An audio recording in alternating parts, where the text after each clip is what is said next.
ফেটে গেছে আনফরচুনেটলি। আগে একটা ঝালাই ছিল, ঝালাইটা ভেঙে গেছে আরকি। এখন হচ্ছে কোনোরকম চালাইতে পারি কিনা পয়েন্টটাই মনে হয় বদলাইতে হবে, অথবা অন্য কোনো ব্যবস্থা নিলে যারা আমাদের হেভি রিপেয়ারিং রিজার্ভ গ্যাং আছে ওরা হচ্ছে সেইটা ইয়া করবে। স্যাররা আসবে।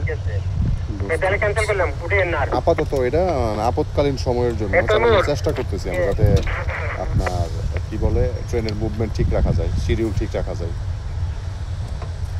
আপনি তো আবার প্রশ্ন করতে হবে। আসলে এটা হচ্ছে আমাদের সিবিএস সিস্টেমেরই মানে মাইক্রোলকেরই একটা অংশ। এটা হচ্ছে ক্রসওভার পয়েন্ট।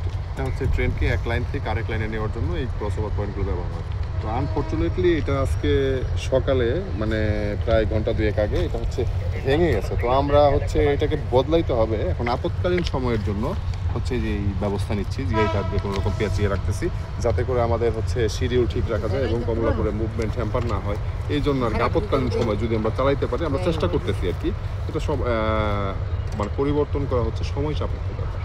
আমাদের পরিবর্তন করতে একটু সময় লাগবে। আমরা আপাতত একটা ব্যবস্থা নিচ্ছি, দেখি তারপরে সাকসেস হইতে পারি কিনা। আল্লাহ ভরসা, আমরা পরিবর্তন করে দেবো এটা। জি ভাই, আপনার নাম পরিচয়? আমি হচ্ছে মোহাম্মদ ইমরান হোসেন, মেইনটেইনার সিগন্যাল, ঢাকা। ধন্যবাদ।